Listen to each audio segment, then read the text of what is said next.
Everybody, this is Jim at FreeChartVideos.com. It is August 1st, 2011, after the close. It's about 4:15 p.m.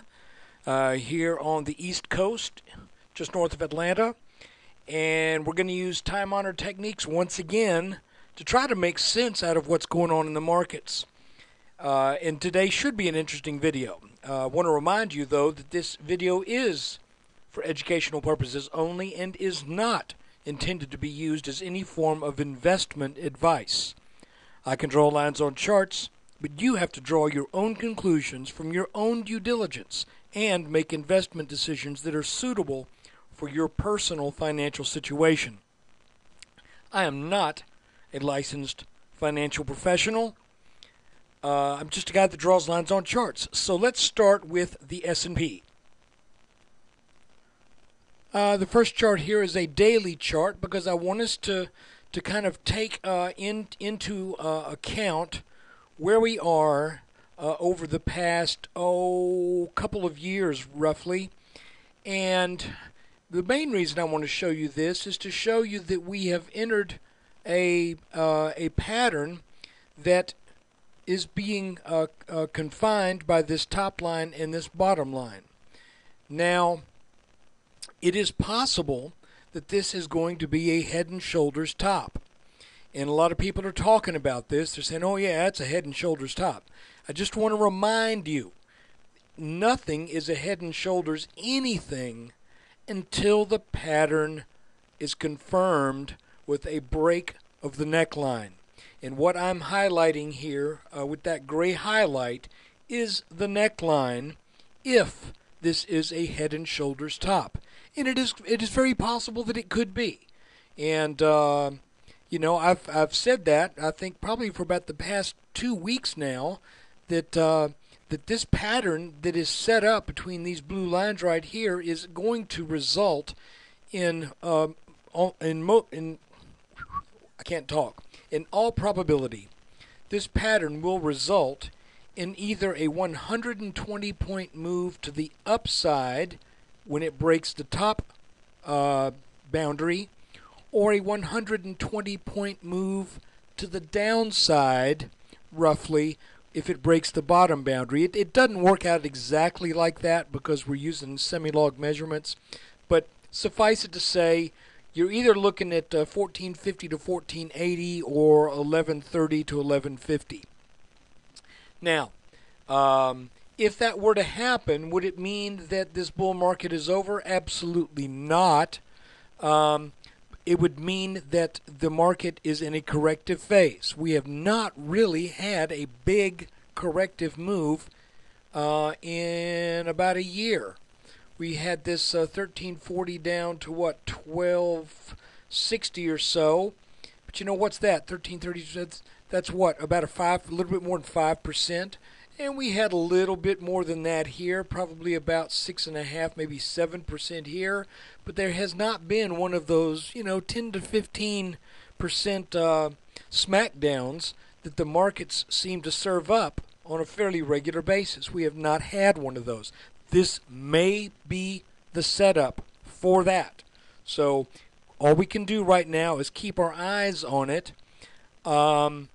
If you like to guess, and if you're a real adventuresome type, maybe you want to guess which way it's going to go somewhere in between these blue lines. Right now I am net long, but that doesn't mean that I'm going to stay long. So we just have to watch what's going, because we are down near the bottom of this line. I am expecting a bounce. If we don't get it, then and we plow through that line, then on a pullback to this line from underneath coming back to 1260 or so, that would be the safest bet for entering new short positions. Additionally, if it breaks out over the top of this line, wait for the pullback, and that's the safest place for long commitments.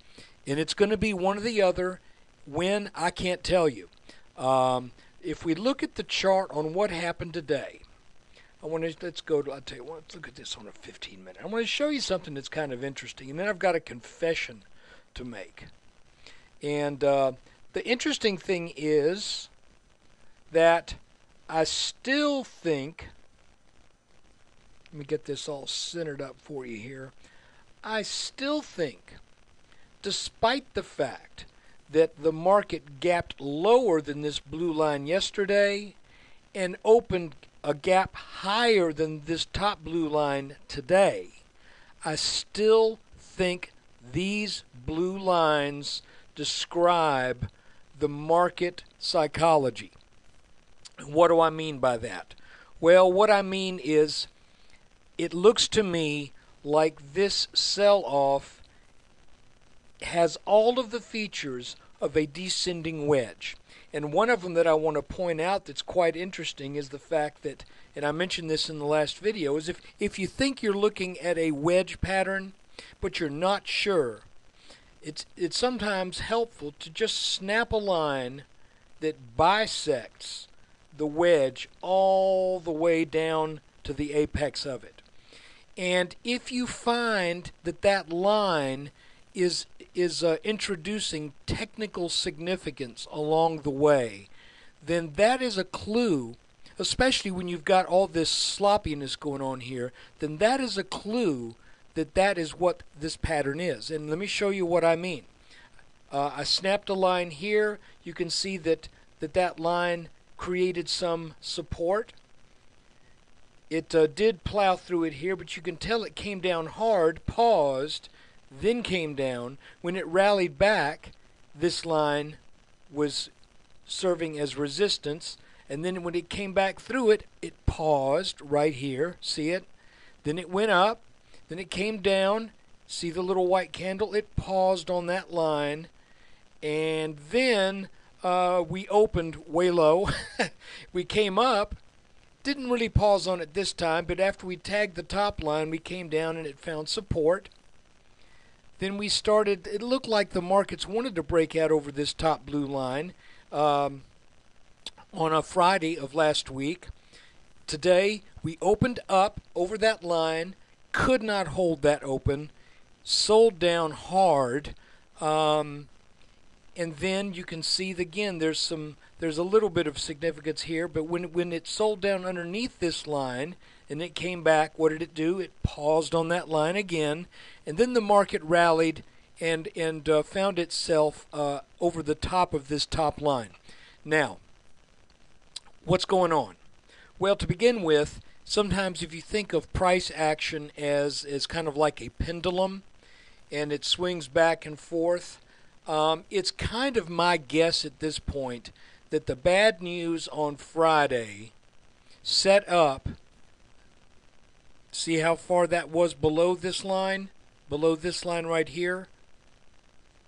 And how far did we open up? About the same amount we opened up. And then we came down here and we were under the line again, then we came up here and we were over it again. It's kind of my feeling that we just got a lot of news and a lot of skittishness in the markets right now. If the markets were left alone to trade on price and price alone, I think we would have been in this little descending wedge, and we probably would have come down and broken out and then headed back up, because that is the tendency of a wedge.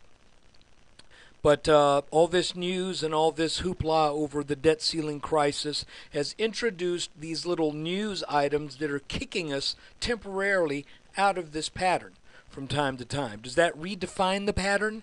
Well, I'm not quite really willing to say that, because if we say, well, let's draw this pattern, all of a sudden now it's not making nearly as much sense. So I'm willing to say at this point that what we're getting is it's a descending wedge, but that we're just that this pattern is being knocked around a bit by some fairly major newsworthiness. I made mention that last Friday we had 3 items that if this were a market ready to crash, any one of those 3 items could have crashed it. Today we had a strong move up, and I'll be honest with you, I made a call on the website that today would be up, and that was primarily based upon the move of the futures and the news.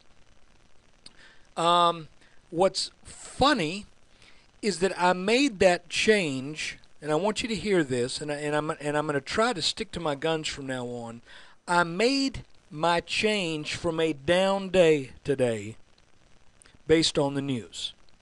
And what have I claimed all along? That news doesn't really move the markets as much as technicals do. And I violated that rule and got it wrong today. I should have stuck with the down call, because I really did think, because we closed at resistance here on Friday, what I thought was going to happen today was what happened after that gap up. But I didn't think it would be as severe as it was. I thought we were going to probably open around 1293, 1294, and sell down to 1283 or so, then work our way back. But I do want to show one more thing to you before I let you go, and that is the only time we have been over the top of this pattern right here was on that gap up this morning. Later in the day, without the benefit of news, or without the benefit of some media catalyst, the S&P on its own volition, if you will, did get over that line. So does that mean we're now going to head straight on up to 1340, 1345? Nah, I'm not willing to say that right now. But what I am willing to say is I take that as a good sign that that the markets may be ready to turn up and test some. Well, I don't want to say test some new highs. That's not really what I mean. But turn up and see if we get up there to that top line up in the 1340s. That is quite a possibility. It's also possible we could rally tomorrow and then we sell down again to back test this line. So, it's kind of, what can I say? It's not easy when you get into this kind of pattern where there's a lot of news going on and nobody seems to really know what's happening from day to day. Finally, let's just go ahead and take a look at a couple other charts, and I want to show you that that we should have strong resistance down here. I'm going to move that up because it's supposed to be moved up at this blue line, and we'll probably, I said resistance, strong support is what I meant to say. I may have said that.